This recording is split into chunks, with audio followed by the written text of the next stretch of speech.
without our former colonies, give France only 20 years, and it will be one of the poorest nations in the continent of Europe. And that is going to happen. This breakdown will be worth your time.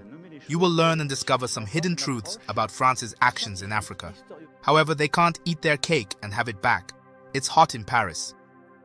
France is the worst of the colonizers from all objective assessments. That's quite a bold statement from Professor Lumumba. And honestly, it's a perspective many in Africa share but might hesitate to say aloud. Let's dig deeper into what makes this claim so significant, how history backs it up, and how the current and future leaders can learn from this.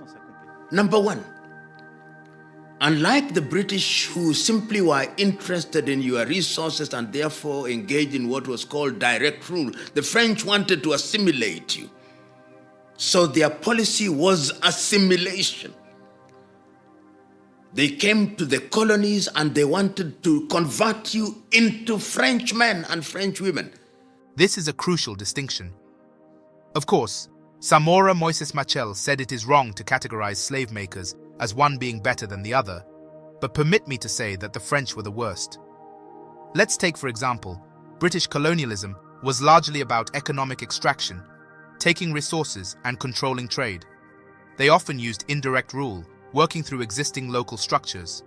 The French, however, aimed for something far more insidious: cultural assimilation. They wanted to erase your identity, your culture, your history, and replace it with French culture. This wasn't just about political control. It was about a complete cultural takeover.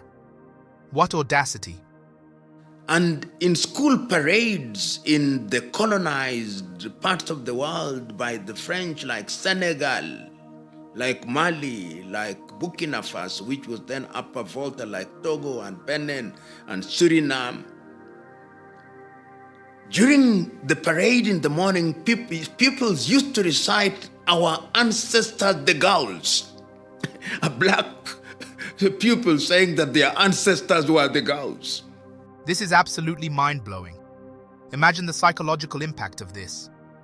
Forcing black children to deny their own heritage and claim ancestry from a completely different continent and culture. This is a clear example of the deep psychological violence inflicted by assimilation. It's a systematic attempt to break down the individual's sense of self-worth and connection to their own history. It's a form of mental colonization that can have intergenerational consequences. However, they succeeded, but it will be short-lived. They wanted you to speak French. And once they had picked a few of you and took them to the Sorbonne, you had to be a total Frenchman or a total French woman. It is important to note that this wasn't about learning another language or appreciating another culture. It was about complete and utter replacement. They wanted to create black Frenchmen, erasing any trace of their original identity.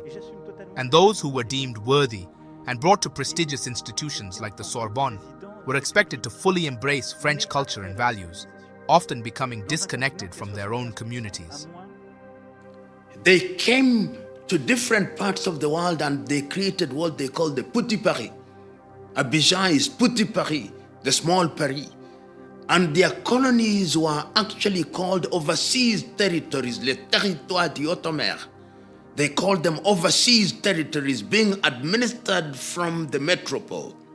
Now imagine Ivorian authorities or Burkinabe authorities calling France or part of France Petit Abidjan or Petit Ouagadougou.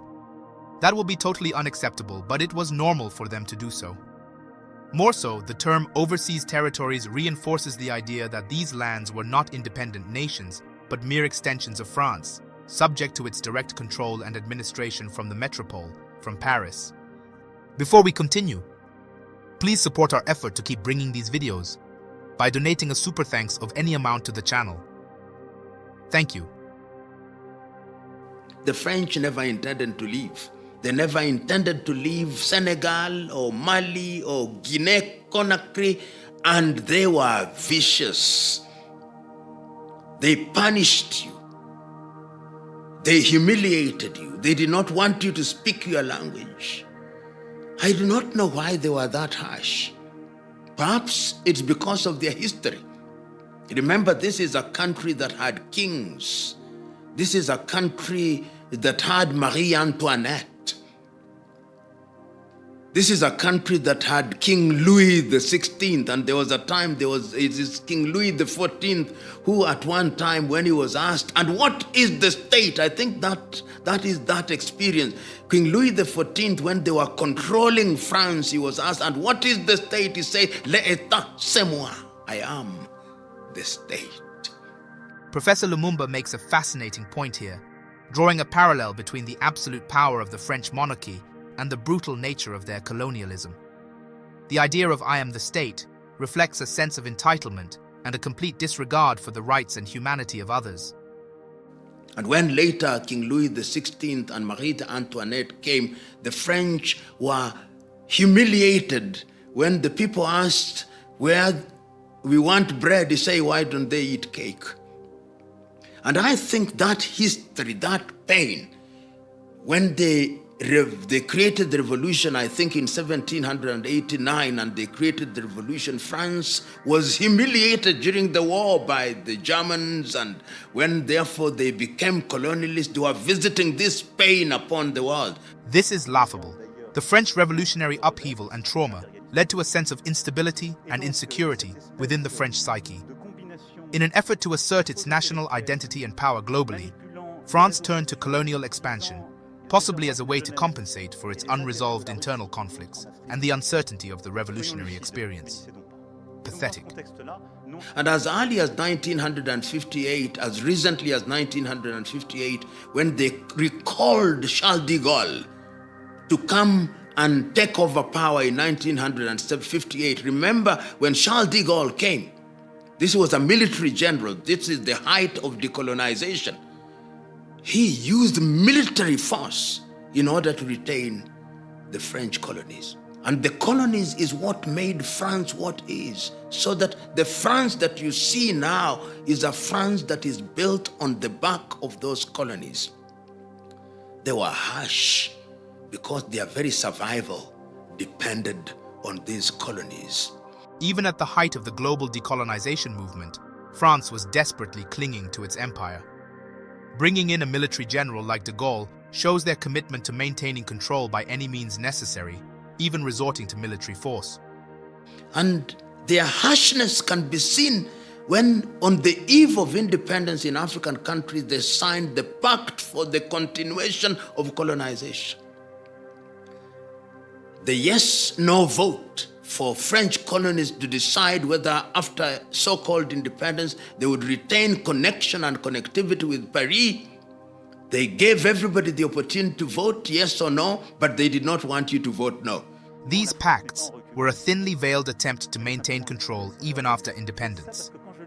The yes-no vote was a farce, designed to give a veneer of legitimacy to continued French influence. It was a way of saying, you're independent, but only on our terms. So that when Guinea voted no under Ahmed Sékou Touré, when they were leaving, they destroyed everything that was capable of being destroyed.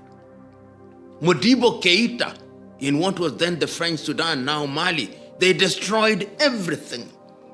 Algeria, the pogrom in Algeria, when they were leaving, then led by Ahmed Ben Bella, they destroyed everything.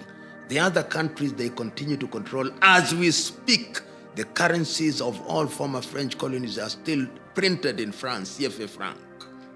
Guinea and other colonies' brave no vote were met with a devastating response.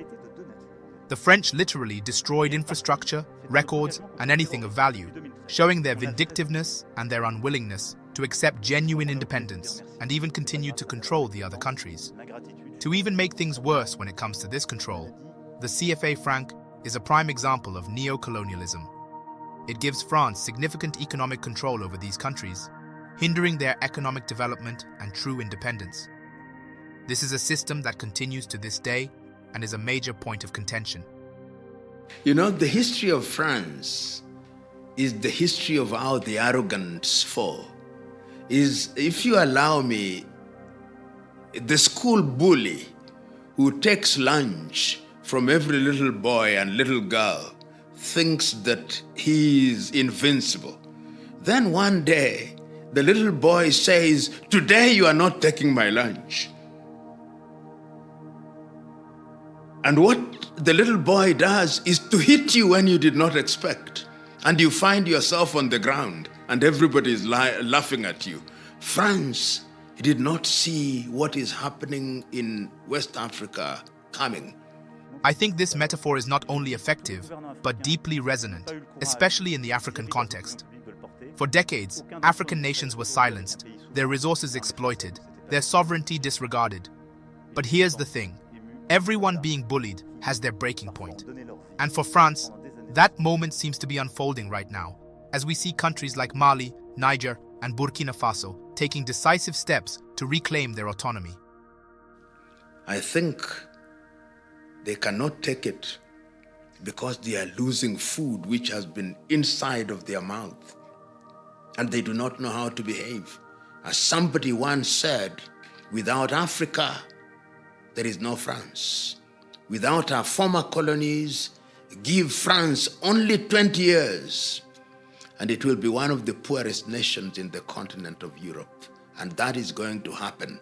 And they are resisting because for them this is life and death. But the stars, which I can now perfectly read, are telling me that their goose is cooked, and very well cooked. This is the key takeaway. France's wealth and power have been built on the exploitation of its colonies. As these nations assert their true independence, France's position on the world stage is threatened. The current pushback we are seeing from these African nations is a sign of a shift in the global power dynamic, and more African leaders need to join the Sahel leaders, so that together we can completely set our continent free. Please support our effort to scout the internet and bring forth uplifting updates about the mother continent every now and then by donating a super thanks of any amount.